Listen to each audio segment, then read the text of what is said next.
Assalamualaikum warahmatullahi wabarakatuh.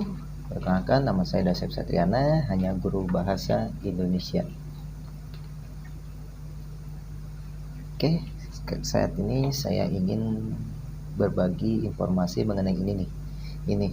Ini merupakan beban yang paling berat bagi mahasiswa.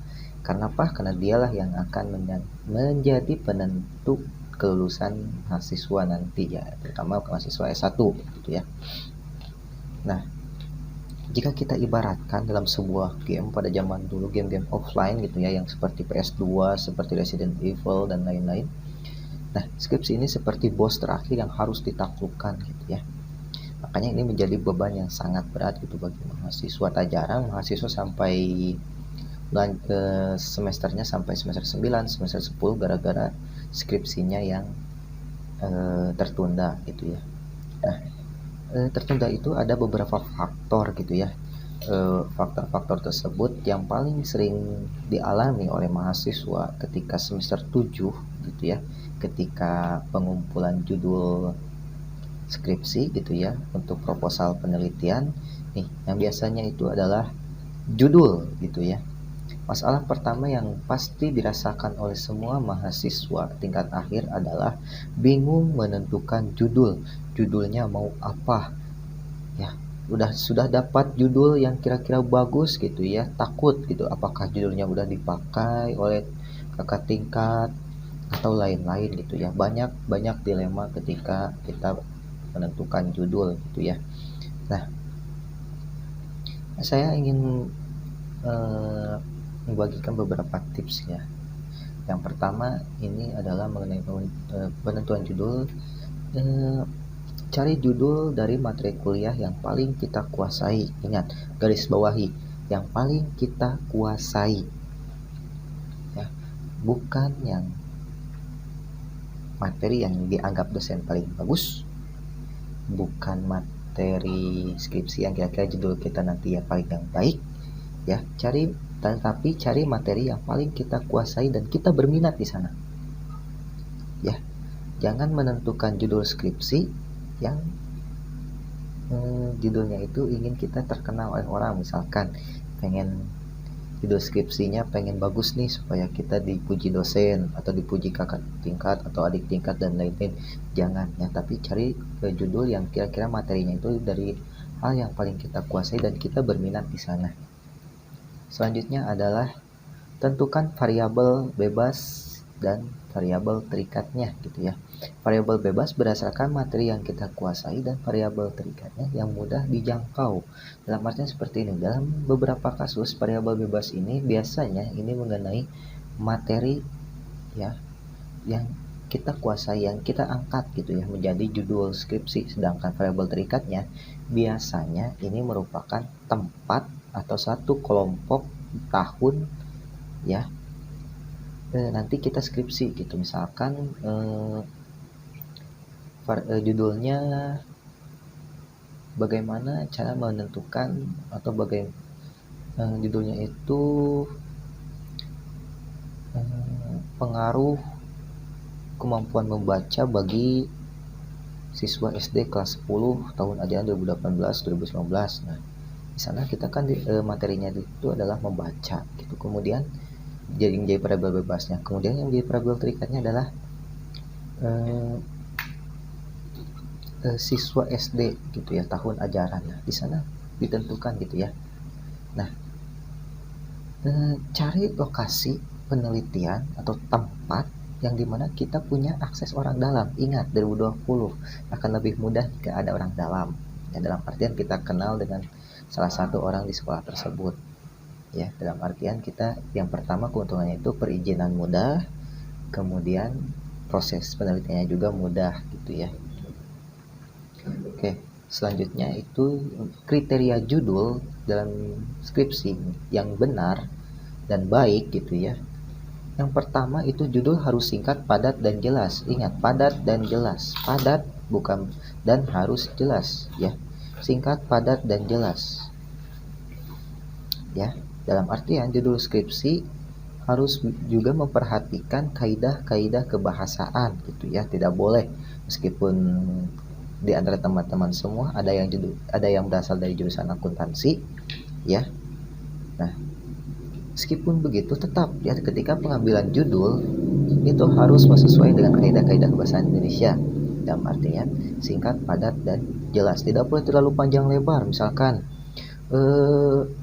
pengaruh penulisan huruf kapital dalam pembelajaran bahasa Indonesia kelas 10 SMA Negeri 3 Kota Sukabumi tahun ajaran 2020-2019 yang baik dan benar. Nah, itu terlalu panjang gitu ya, harus sesingkat mungkin gitu. Tetapi dengan kata padat dan jelas. Kemudian menggambarkan metode yang digunakan, kualitatif, kuantitatif, atau R&D gitu ya. Nah, di dalam metode ini pun nanti di sana akan ada pendekatan apa yang digunakan. Misalkan dalam kualitatif nanti kita akan bertemu dengan observasi ya pendekatannya, atau di kuantitatif kita nanti akan bertemu dengan pengaruh gitu, atau R&D nanti kita bertemu keduanya bisa digabungkan gitu ya. Kemudian yang tahap pertama itu observasi dan tahap kedua itu adalah pengaruhnya gitu ya. Oke, selanjutnya tertulis tempat, tahun, subjek, dan objek penelitian. Nah, serta populasi dan sampel. Dalam artian, ketika kita menyusun skripsi, menuliskan judul, ya, sekurang-kurangnya kita itu harus menuliskan tempat, tahun, subjek, dan objek penelitian, serta populasi dan sampel.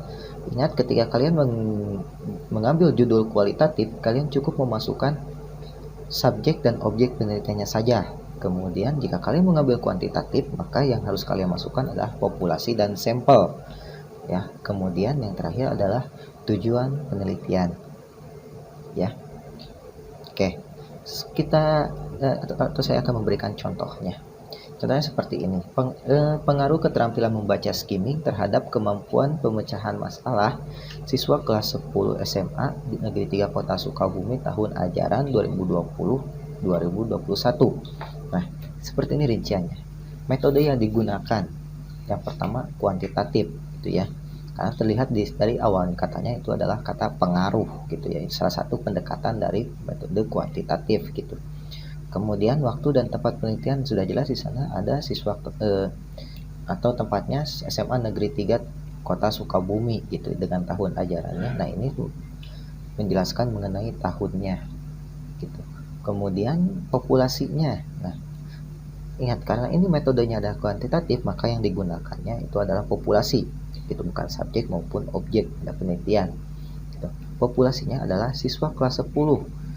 Terus ada yang kalau misalkan ada pertanyaan, tak kan di sana SMA Negeri 3 Kota Negeri 3 Kota Sukabumi. Lantas kenapa populasinya ngambil siswa kelas 10? Ingat ya, di dalam judulnya itu jika kalian menggunakan populasi maka kalian harus mengambil berarti satu sekolah gitu ya. Sedangkan ketika kita mengambil populasinya siswa kelas 10 atau hanya satu angkatan, otomatis nanti sampel yang akan diambil hanya 20% gitu ya. Ingat, sampel itu 20%.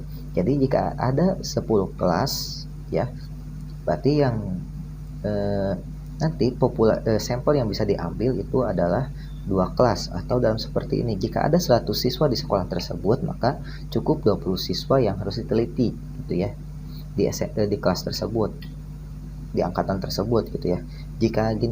Jika populasi di sekolah tersebut ada 1000 siswa ya dari kelas 10 sampai kelas 12, maka kalian harus mengambil sampel sebanyak 200 orang gitu ya, minimal. Kan terlalu banyak gitu ya, dan juga terlalu memakan banyak waktu gitu ya.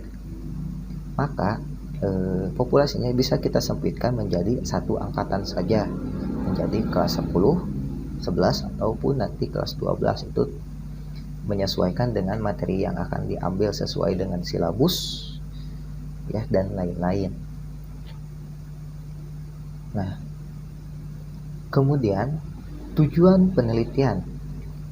Ya, di sini sudah jelas mengetahui pengaruh keterampilan membaca skimming ya terhadap kemampuan pemecahan masalah siswa gitu. Ya, di sini tujuan dari penelitiannya itu sudah jelas gitu ya, mengetahui pengaruh. Ya. Ini merupakan contoh yang bagus gitu ya untuk sebuah judul skripsi ya yang saya sadur dari internet. Ingat, mengambil judul skripsi itu tidak boleh dari internet gitu ya. Ingat, copy paste itu haram ya. Resikonya adalah judul skripsi Anda bisa saja diambil oleh lebih dari 1.000 orang gitu, di Indonesia, atau bahkan bisa saja salah satu teman di kelas Anda itu mengambil judul yang sama dengan Anda gitu ya, karena sama-sama mengambil skripsi, dan ketika di sidang itu mengerikan, sidang dari dosennya ya, bisa sekak mati Anda langsung. Oke, sekedar tips saja. Ketika mengambil judul atau ketika memilih judul skripsi gitu ya, untuk saya pribadi saya mengambil judul skripsi yang saya tentukan ketika semester 4 ya. Dimana setiap tahun saya selalu menuliskan satu judul skripsi yang kemudian saya seleksi, kemudian terpilihlah satu judul skripsi yang alhamdulillah di ACC oleh ketua prodi, dan saya ajukan menjadi judul skripsi ketika sidang proposal penelitian ya. Oke, sekian yang bisa saya bagikan dengan Anda. Saya tutup. Wassalamualaikum warahmatullahi wabarakatuh. Oh ya, jangan lupa tinggalkan jejak like, share, comment, and subscribe.